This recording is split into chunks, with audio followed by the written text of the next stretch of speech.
In other news, this is an exclusive with the Times Network. The UNICEF Deputy Executive Director, Justin Forsyth, has spoken increasingly of taking note of the rise in violence reported in our schools across India. According to him, the Pradyumn murder case is appalling and has urged respective authorities to take steps on ground to ensure that children are safe in their own school. Take a listen in. You've just come out with a survey which speaks about violence against children, and it's prevalent in India. There are more and more reports of it.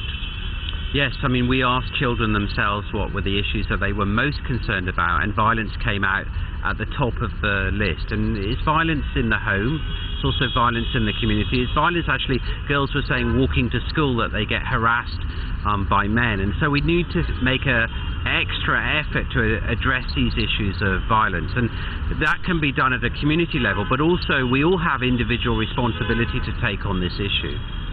The one thing that's really something people have been talking about in India recently is the fact that a 7-year-old boy in school was murdered, and responsibility is yet to be fixed. The case is still on.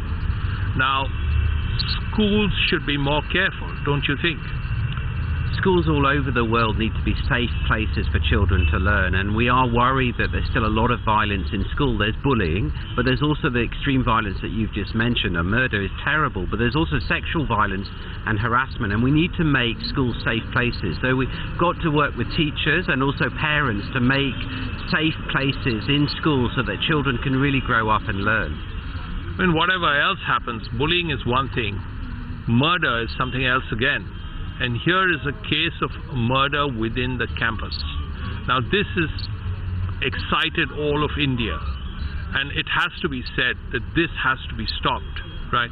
Terrible, yes. I mean, it's terrible if a child has been murdered at school, and schools should be places where it should be safe for children, and we need to take a special effort to find out what happened in that situation and address it. But we also have much wider violence in lots of schools, not even the extreme case of murder where girls are being sexually harassed or there's bullying going on, and we need to stop that type of violence too, as well as the more extreme violence, and obviously that murder case is appalling.